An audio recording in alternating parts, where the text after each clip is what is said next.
Hello नमस्कार दोस्तों, एक बार फिर से स्वागत है आपका हमारे यूट्यूब चैनल राघव फार्मा में।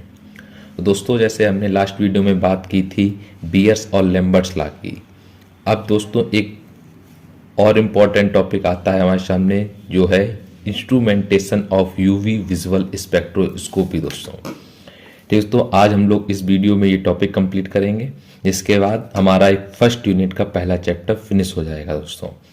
ठीक है, तो आइए अपने टॉपिक की ओर बढ़ते हैं। दोस्तों हमारा टॉपिक है इंस्ट्रूमेंटेशन ऑफ यूवी स्पेक्ट्रोस्कोपी। दोस्तों तो इसमें सबसे पहले क्या होता है कि जो हमारा इंस्ट्रूमेंटेशन है स्पेक्ट्रोस्कोपी का, उसमें किस किस कंपोनेंटों की ज़रूरत पड़ती है दोस्तों। तो पहला है लाइट सोर्स, दूसरा है आपका मोनोक्रोमेटर, तीसरा आपका सैंपल होल्डर, चौथा है डिटेक्टर, पांचवा है रिकॉर्डर। इसमें 5 चीज़ों की दोस्तों ज़रूरत पड़ेगी हम लोगों को। दोस्तों तो इसका इंस्ट्रूमेंट पहले समझ लेते हैं इसमें क्या होता है। सबसे पहले जैसे ही हम किसी सोर्स के द्वारा जैसे ही इसमें लाइट प्रोवाइड करते हैं मोनोक्रोमेटर को, तो वो बहुत सारी आपकी जो लाइट्स की जो रेज होती हैं उनको एक जगह आपका फोकस करके वो सैंपल से निकालता है। सैंपल से होकर जब गुजारेगा तो जो आपकी रेज होंगी वो आपकी डिटेक्टर के द्वारा डिटेक्ट होने के बाद आपकी स्क्रीन पर जो लाइट एनर्जी है उसको आपका इलेक्ट्रिकल जो रेज होती हैं उनमें कन्वर्ट करके आपको स्क्रीन पर शो कराएगा दोस्तों। ठीक है, तो अब बढ़ते हैं हम लोग अपने जो इसके इंस्ट्रूमेंटेशन के जो मेन सोर्सेज हैं उनकी ओर बढ़ते हैं। ठीक है, तो दोस्तों पहला हमारा कंपोनेंट आता है सोर्स ऑफ लाइट। इसमें दोस्तों 3 टाइप के होते हैं। इसमें तो एक पहला आता है हाइड्रोजन डिस्चार्ज लैम्प, दूसरा आता है जिनॉन डिस्चार्ज लैम्प, तीसरा आता है मरकरी आर्क लैम्प। ये 3 टाइप की दोस्तों इसमें लाइट होती है जो यूज़ की जाती है for instrumentation of UV spectroscopy है। ठीक है दोस्तों, फिर आता है हमारा मोनोक्रोमेटर्स, जो ग्रेटिंग्स इसमें यूज होती हैं। सैंपल होल्डर में आपका क्यूवेट्स यूज होती हैं। डिटेक्टर होते हैं दोस्तों, आपके डिटेक्टर में आपके 3 टाइप डिटेक्टर यूज होते हैं, जो होते हैं वेरियर लेयर सेल, दूसरा होता है फोटो ट्यूब, तीसरा फोटो मल्टीप्लायर ट्यूब, और लास्ट आता है हमारा रिकॉर्डर जो हम लोगों की स्क्रीन को शो करेगा लास्ट में।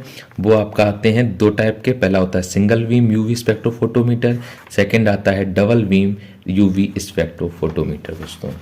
ठीक है, तो अब दोस्तों हम लोग पहले अपने टॉपिक की ओर बढ़ते हैं, सोर्स ऑफ लाइट, जिसमें आपका पहला सोर्स ऑफ लाइट आता है हाइड्रोजन डिस्चार्ज लैम्प। तो ये क्या होता है, in hydrogen discharge lamp pair of electrodes is enclosed in a glass tube filled with hydrogen gas. They are stable in nature. It gives radiation from 120 to 350 nanometre. ठीक है दोस्तों, तो इसमें क्या होता है, जो हाइड्रोजन डिस्चार्ज लैंप होती है वो आपकी 2 इलेक्ट्रोड जो का पेयर होता है उससे बनी हुई होती है, और जिससे आपका गिलास ट्यूब खाली होती है जिसमें हाइड्रोजन गैस भरी होती है। ठीक है दोस्तों, हाइड्रोजन गैस जो आपकी होगी ट्यूब से फिल में, उसमें आपको इसको इनक्लोज किया जाता है, और इसके द्वारा ही हम लोगों को जो सोर्स है उसको प्रोवाइड करते हैं। अब दोस्तों इसके जो रेडिएशन होता है वो कितना होता है, वो इसका रेडिएशन दोस्तों होता है 120 टू 350 नैनोमीटर। फिर दूसरी आती है दोस्तों हम लोगों की जिनॉन डिस्चार्ज लैम्प। इसमें क्या होता है, it possesses 2 tungsten electrode separated by some distance, its intensity is higher than hydrogen discharge lamp. ये दोस्तों जो जिनॉन डिस्चार्ज लैंप होती है वो 2 टंगस्टन इलेक्ट्रोड होते हैं जिसको सेपरेट किया जाता है कुछ दूरी पे। ठीक है, उनको कुछ दूरी पे किया जाता है, और इसकी जो इंटेंसिटी होती है जो जिनॉन डिस्चार्ज लैंप की, वो बहुत ही ज़्यादा होती है। किसकी कंपैरिजन में, in the comparison of hydrogen discharge lamp में। ठीक है दोस्तों, और क्या होता है इसमें कि ये किस टाइप की होती है, इसका क्या इसका मतलब आपका स्ट्रक्चर है। तो स्ट्रक्चर दोस्तों होता है कि ये एक ग्लास ट्यूब होती है जिसके अंदर आपका जिनॉन गैस या फ्यूज सिलिका को भरा जाता है, जिसका एटमॉस्फेयर आपका होता है 10 से 30 के बीच में इसका एटीएम होता है दोस्तों। ठीक है, जो इसका एटीएम प्रेशर है वो कितना होता है 10 से 30 एटीएम, जो आपका क्या है प्रेशर में इसके फिल की जाती है। इसकी जो ग्लास ट्यूब होती है उसमें प्रेशर से फिल की जाती है। तीसरा दोस्तों हमारा आता है source of light mercury arc lamp. Mercury arc lamp क्या होता है इसके बारे में जानते हैं। In mercury arc lamp mercury vapor is stored under high pressure and excitation of mercury atoms is done by electric discharge। तो जो मरकरी आर्क लैंप होती है उसमें दोस्तों हाई प्रेशर के द्वारा है जो मरकरी की वेपर को उसमें स्टोर किया जाता है, जिससे आपका लाइट जो हम लोग को जो लाइट चाहते हैं वो हाई प्रेशर के द्वारा हम लोग को प्राप्त होती है दोस्तों। ठीक है, फिर आता है मोनोक्रोमेटर्स। मोनोक्रोमेटस दोस्तों क्या होता है कि जो हमारी बहुत सी पॉलीक्रोमेटिक लाइट होती है उसको हम कन्वर्ट करके हम लोगों को मोनोक्रोमेटिक रूप में दे, ठीक है, उसको बोलते हैं मोनोक्रोमेटर। तो इसमें दोस्तों पहला आता है हमारा ग्रेटिंग, इसमें ग्रेटिंग यूज होता है। तो ग्रेटिंग क्या होते हैं? Grating are most effective one is converting a polychromatic light to monochromatic light as a resolution of plus minus 0.1 nanometer could be achieved by using gratings. They are commonly used in spectrophotometers। ठीक है दोस्तों, वही है greetings क्या होते हैं? Greetings हमारे बहुत ही इफेक्टिव होते हैं कि किस लिए? फॉर पॉलीक्रोमेटिक लाइट को कन्वर्ट करने के लिए, किसमें? मोनोक्रोमेटिक लाइट में। ठीक है दोस्तों, इसका जो रेजोल्यूशन होता है वो आपका प्लस माइनस 0.1 नैनोमीटर का होता है। तो ग्रेटिंग्स दोस्तों दो टाइप के होते हैं, पहला होता है डिफ्रैक्शन ग्रेटिंग, दूसरा होता है ट्रांसमिशन ग्रेटिंग। दोस्तों जो आपका डिफ्रैक्शन वाला जो दोस्तों होता है हमारा, ये देखिए डिफ्रैक्शन ग्रेटिंग क्या होता है दोस्तों कि more refined dispersion of light is obtained by means of diffraction grating. ठीक, this consist of large number of parallel line about 15,000 to 30,000 inches is ruled on highly polish surface of glass. ये diffraction, जैसे दोस्तों diffraction का मतलब होता है, जैसे नाम से पता चल रहा है दोस्तों कि डिफ्रैक्शन मतलब फैली हुई लाइटों को इकट्ठा करना। ठीक है, ये तो फैली हुई लाइटों को इकट्ठा करके आपका वही उसके मोनोक्रोमेटिक लाइट को बनाता है, जिसकी आपकी क्या होती है, जिसका लगभग कंसिस्ट करता है जो 15,000 to 30,000 रेस को। ठीक है दोस्तों, फिर सेकंड आता है हमारा ट्रांसमिशन ग्रेटिंग। ट्रांसमिशन ग्रेटिंग क्या होता है दोस्तों? ये आपका रिफ्रैक्शन पे वर्क करता है, ना कि रिफ्लेक्शन पे दोस्तों। ठीक है, रिफ्रैक्शन पे ये वर्क करेगा। तो it is similar to diffraction grating but refraction takes places instead of reflection. Reflection produces reinforcement. This occurs when radiation transmission through grating rays force with the partially refracted radiation। ये दोस्तों क्या है कि इसमें आपका जो भी आपका प्रिंसिपल है, जो आपका बेस होता है रिफ्रैक्शन पे। ठीक है दोस्तों, इसमें दोस्तों सबसे मेन पॉइंट है इसका यही है कि ये रिफ्रैक्शन पे वर्क करता है। ठीक है, मेन आपका ये मोनोक्रोमेटर है। मोनोक्रोमेटर का काम दोस्तों क्या होता है, वही आपको मैं बता चुका हूं, जैसा कि बहुत सी पॉलीक्रोमेटिक लाइट को इकट्ठा करके एक आपकी मोनोक्रोमेटिक लाइट में कन्वर्ट करना। ठीक है दोस्तों, अब हम लोग पढ़ते हैं नेक्स्ट अपने टॉपिक को, जिसका है सैंपल होल्डर। ठीक है दोस्तों, इस सैंपल होल्डर क्या होता है कि जो भी हमारा सैंपल है उसको होल्ड करने के लिए हम किन किन चीज़ों का यूज करते हैं। तो उसमें दोस्तों हमारा आता है सबसे पहला पॉइंट क्यूवेट्स। हम लोग क्यूवेट्स को यूज करते हैं। तो क्यूवेट्स देखते हैं दोस्तों क्या होता है।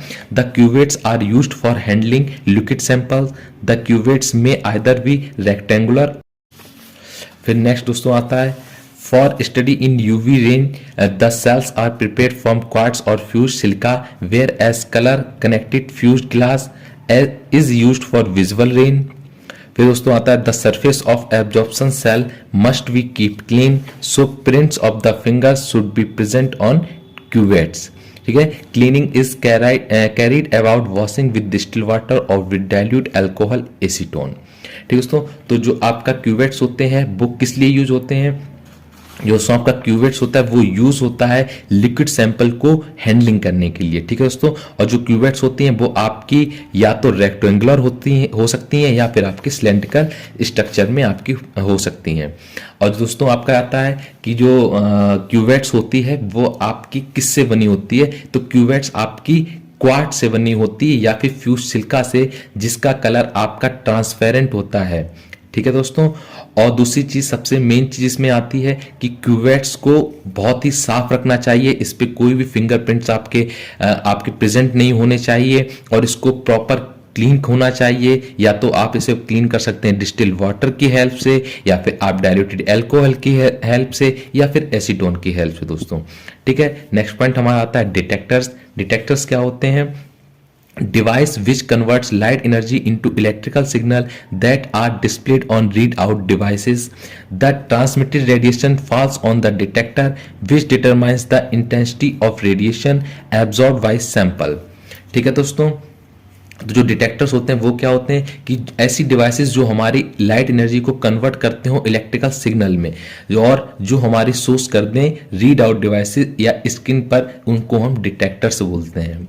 तो इनका ये आपका मेन काम यही होता है। तो कई प्रकार के इसमें डिटेक्टर्स यूज होते हैं दोस्तों, जिसमें से पहला आता है हमारा बैरियर लेयर सेल। इसमें क्या होता है दोस्तों, the detector has a thin film metallic layer coated with silver और gold and act as an electrode.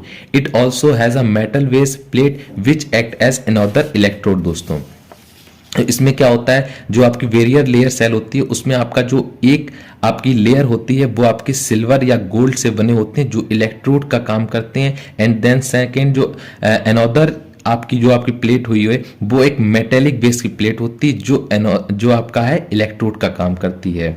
ठीक है दोस्तों, जो एक दूसरे इलेक्ट्रोड का काम करेगी। अब आप क्या आता है कि इसमें जो दो लेयर होती हैं उनको सेपरेट करने के लिए सेमीकंडक्टर लेयर यूज की जाती है। वो लेयर होती है आपकी दोस्तों सेलेनियम की। When light radiation falls on selenium layer, electrons become mobile and are taken up by transparent metal layer. This creates a potential difference between two electrodes and causes the flow of current.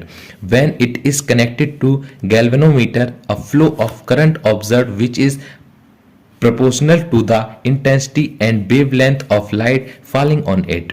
ठीक है, तो जैसे ही जो हमारे selenium की layer होती है उस पर जैसे ही लाइट को प्रोवाइड किया जाता है या आपका रेडिएशन को प्रोवाइड किया जाता है, वैसे ही वो इलेक्ट्रॉन्स होते हैं वो आपकी क्या है, जो आपकी ट्रांसपेरेंट मेटेरियल लेयर होती है उस पर आपको एब्जॉर्ब कर लेते हैं। एंड देन आपका क्या है, जो दोनों इलेक्ट्रोड के बीच में डिफरेंस आता है, पोटेंशियली डिफरेंस जो आता है वो हमारे करंट के फ्लो को कॉज करता है। ठीक है दोस्तों, जिसमें हम लोग क्या करते हैं बाद में उन दोनों के बीच में गैल्वेनोमीटर कनेक्टेड कर देते हैं, जिससे हमारा फ्लो ऑफ करंट है वो ऑब्जर्व हो जाता है, मेजर हो जाता है दोस्तों। फिर सेकेंड आता है हमारा फोटो ट्यूब्स। दोस्तों इसमें क्या होता है, it consist of a evacuated glass tube with a photo cathode and a collector anode. The surface of photocathode is coated with a layer of elements like cesium, silver oxide, or mixtures of them. When radiant energy falls on photosensitive cathode, electrons are emitted which are attracted to anode causing current to flow. इसमें दोस्तों क्या होता है कि जो हमारे photo tubes होते हैं वो दोस्तों आपके खाली ग्लास ट्यूब के द्वारा बनाई जाती हैं, कंसिस्ट की जाती हैं, जिसमें दोस्तों आपका एक होता है फोटो कैथोड एंड दूसरा होता है कलेक्टर एनोड। जो फोटो कैथोड दोस्तों होता है उसको हम लोग कोटेड करते हैं किसकी लेयर से, सीजियम की लेयर से या सिल्वर ऑक्साइड की लेयर से या इन दोनों के मिक्सर की लेयर से दोस्तों। ठीक है, और दोस्तों जैसा कि आप देख सकते हैं कि अपनी स्क्रीन पर सभी पॉइंट के बाद आपको आपकी इन सब का पिक्स आपको दिखाई दे रही होंगी आपकी स्क्रीन पर। एंड देन आपका नेक्स्ट पॉइंट आता है photo multiplier tubes. The principle employed in this detector is that multiplication of photo electrons by secondary emission of electrons. In a vacuum tube, a primary photocathode is fixed which receive radiation from the sample. Some 8 to 10 diodes are fixed, each with increasing potential of 75 to 100 volt higher than a preceding one. Near the last diode is fixed an anode. Photomultiplier is extremely sensitive to light and is well suited where weaker और low radiation is received. जो photo multiplier tubes होती हैं दोस्तों, इनका जो principal होता है वो आपका डिटेक्टर पे ही बेस होगा पूरा। तो इसमें दोस्तों क्या होता है कि एक हम लोग प्राइमरी फोटो और कैथोड की एक हम लोग इसमें एक जो ट्यूब होती है उसको लेते हैं। उसमें क्या होता है 8 से 10 डायनोड्स को हम लोग इसमें फिक्स कर देते हैं, जिससे वो 75 टू 100 वोल्ट का जो हायर करंट होता है उसको वो प्रोड्यूस कर सकता है। Near the last dynode if fixed anode, और लास्ट में इसको हम लोग क्या करते हैं एक डायनोड को, जो लास्ट डायनोड होता है उसको हम लोग वर्क कराते हैं एनोड की तरह। ठीक है दोस्तों, अब लास्ट हम लोगों का आता है, लास्ट जो आपका कंसिस्ट होता है किससे, इंस्ट्रूमेंटेशन का, वो होता है रिकॉर्डर से दोस्तों। तो रिकॉर्डर आपके दो प्रकार के इसमें यूज होते हैं। पहला होता है दोस्तों single beam spectrophotometer and second होता है डबल बीम स्पेक्ट्रोफोटोमीटर। तो जो दोस्तों सिंगल बीम स्पेक्ट्रोफोटोमीटर होता है, देखते हैं इसे क्या होता है। तो light from the source is carried through lenses or pass through a suitable filter. The types of filter to be used is governed by the color of the solution. The sample color to be analyzed is placed in the cuvettes दोस्तों।